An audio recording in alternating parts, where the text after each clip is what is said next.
ಈಗ ಬಿಜೆಪಿಯವರು ಯೂನಿವರ್ಸಿಟಿಗಳು ಬೇಕಾಬಿಟ್ಟಿ ಕೊಟ್ಬಿಟ್ಟು ನನ್ನ ಕಾನ್ಸ್ಟಿಟ್ಯೂನ್ಸಿಯಲ್ಲಿ ಬಹಳ ಗಲಾಟೆ ನಡೀತಾ ಸಭಾಧ್ಯಕ್ಷರೇ. ಇಲ್ಲಿ ಊರೂರಿಗೆ ಒಂದು ಯೂನಿವರ್ಸಿಟಿ ಮಾಡ್ಬಿಟ್ಟವ್ರೆ.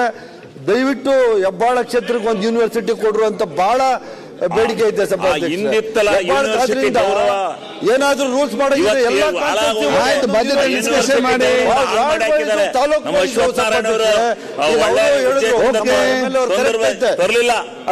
ಯೂನಿವರ್ಸಿಟಿ ನಿಜವಾಗ್ಲೂ ಜನತೆ ಗೌರವ ಅದನ್ನ ಎತ್ತಿಡಬೇಕು. ಆಯ್ತು ಈಗ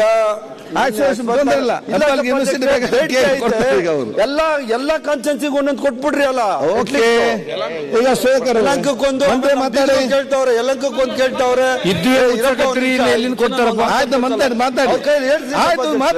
ಹೇಳಂಗಿದ್ರೆ ಮುಚ್ಚ್ರಿ, ಇಲ್ಲ ಅಂದ್ರೆ ಎಲ್ಲ ಮಾತಾಡಿ ಕೊಟ್ರಿ ಅವ್ರ ಕೈಲಿ ಹೇಳ್ತೀರಿ ಅಟ್ಲೀಸ್ಟ್. ಆಯ್ತು. ಈಗ ದಯವಿಟ್ಟು ನೋಡಿ ಬಹಳ ನೋಡಿ ಒಂದ್ ಸೆಕೆಂಡ್ ಮಂತ್ರಿ ಅವರೇ, ಒಂದ್ ಸೆಕೆಂಡ್. ಬಹಳ ಇಂಪಾರ್ಟೆಂಟ್ ವಿಷಯ, ಒಂದ್ ಸೆಕೆಂಡ್. ಬಹಳ ಇಂಪಾರ್ಟೆಂಟ್ ಚರ್ಚೆ ಇರಬಹುದು. ಅವ್ರಿಗೆ ಉತ್ತರ ಕೊಡ್ತಾರೆ. ಮತ್ತೆ ಬಗ್ಗೆ ಯಾರು ಕೂಡ ಚರ್ಚೆ ಮಾಡಬೇಡಿ. ನಿಮ್ಗೆ ಬಜೆಟ್ ನಲ್ಲಿ ಮತ್ತೆ ಒಂದೊಂದು ರಾಜ್ಯ ಮಾತಾಡಿ ಬೇಕಾದ ಅವಕಾಶ ಇದೆ, ಅದ್ರಲ್ಲಿ ಮಾತಾಡ್ಲಿ ಅವರು. ಯಾಕಂದ್ರೆ ನೆಕ್ಸ್ಟ್ ಸಭಾಧ್ಯಕ್ಷರೇ, ಹಿಂದೆ ಮಾನ್ಯ ಏನೋ ಸಚಿವರಾಗಿದ್ದಂಥವ್ರು ನಮ್ಮ ಇಲಾಖೆಯಲ್ಲಿ ಷರತ್ತುಗಳನ್ನು ಹಾಕಿದ್ದಾರೆ. ಸ್ವಲ್ಪ ಸದಸ್ಯರ ಗಮನಕ್ಕೆ ಇರಬೇಕು.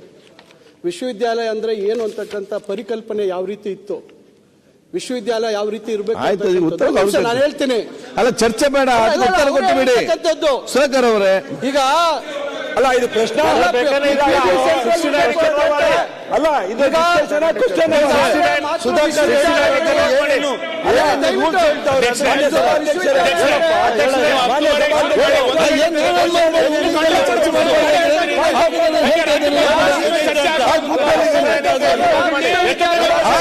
ಮಾತಾಡಿ 1 ಗಂಟೆ ಆಯ್ತು.